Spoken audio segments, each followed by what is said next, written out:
दिल्ली चुनाव के परिणाम 8 फरवरी को घोषित कर दिए गए थे, लेकिन बीजेपी अभी तक यह तय नहीं कर पाई है कि दिल्ली का मुख्यमंत्री कौन होगा। बीजेपी नेताओं की तरफ से दावा किया जा रहा है कि पार्टी आलाकमान 19 फरवरी को तय हो जाएगा कि दिल्ली में मुख्यमंत्री का पद कौन संभालेगा और 20 फरवरी को मुख्यमंत्री व मंत्री परिषद का शपथ समारोह आयोजित किया जाएगा। दिल्ली के मुख्यमंत्री के शपथ समारोह की तैयारियां रामलीला मैदान में चल रही हैं। दिल्ली का अगला मुख्यमंत्री बुधवार को घोषित किया जाएगा। मुख्यमंत्री कौन होगा, इस पर सस्पेंस बुधवार को खत्म हो जाएगा। इस दिन नवनिर्वाचित बीजेपी विधायक पंत मार्ग स्थित पार्टी कार्यालय में बैठक करेंगे। साथ ही मुख्यमंत्री पद के लिए उम्मीदवार की घोषणा की जाएगी। 20 फरवरी को रामलीला मैदान में शपथ ग्रहण समारोह आयोजित किया जाएगा। बीजेपी के शीर्ष पदाधिकारी और प्रधानमंत्री नरेंद्र मोदी के समारोह में शामिल होने की संभावना है। मुख्यमंत्री पद के कई उम्मीदवारों के नामों पर चर्चा हो रही है। दिल्ली के मुख्यमंत्री पद की रेस में बीजेपी के कई नेताओं का नाम है, जिनमें प्रवेश वर्मा का नाम सबसे आगे है। प्रवेश वर्मा ने नई दिल्ली विधानसभा सीट पर आम आदमी पार्टी के मुख्यमंत्री अरविंद केजरीवाल को करीबी मुकाबले में 4089 वोटों से मात दी थी। प्रवेश वर्मा को नई दिल्ली विधानसभा सीट पर 30,088 वोट, जबकि अरविंद केजरीवाल को 25,999 वोट प्राप्त हुए थे। इस सीट पर कांग्रेस पार्टी के संदीप दीक्षित को 4,568 वोट प्राप्त हुए थे, जो हार और जीत के अंतर से ज्यादा है।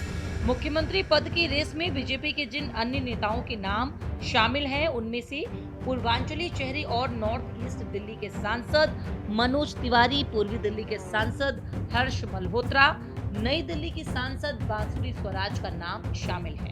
हालांकि कई बीजेपी नेताओं का कहना है कि ऐसी संभावनाएं बेहद कम है कि पार्टी किसी सांसद को दिल्ली के सीएम पद की कमान सौंपे।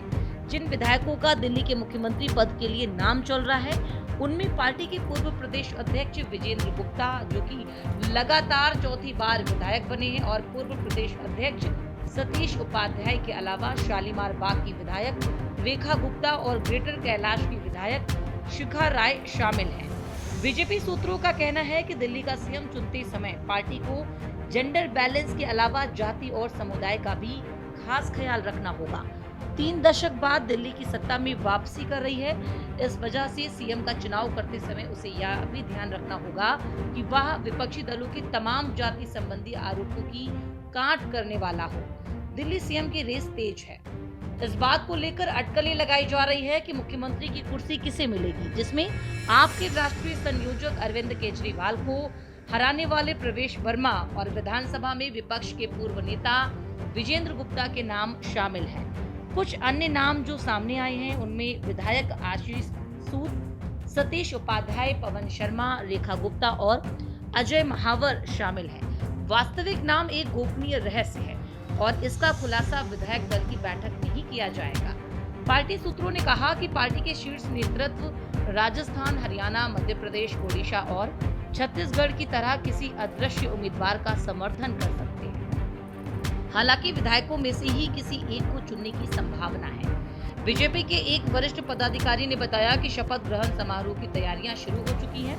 सोमवार को कार्यकर्ता कार्यक्रम स्थल पर टेंट लगाने और कुर्सियां लगाने में जुटे थे। धूल को कम करने के लिए मैदान पर पानी का छिड़काव किया जा रहा था।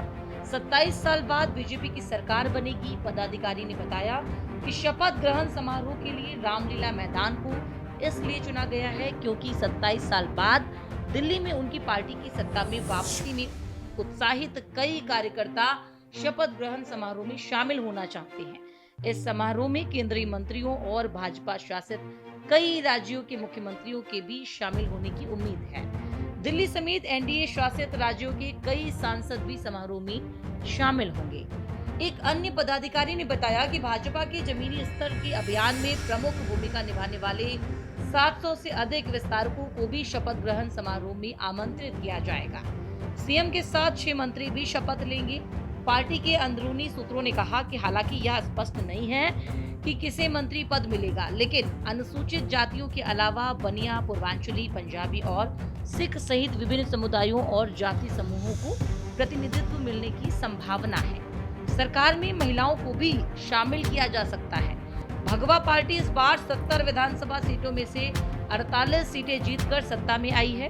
आप ने 22 सीटें जीती हैं, जबकि कांग्रेस को 5 फरवरी को हुए चुनावों में एक भी सीट नहीं मिली। मौजूदा सीएम आतिशी ने आप की करारी हार के बाद उपराज्यपाल वीके सक्सेना को अपना इस्तीफा सौंप दिया था।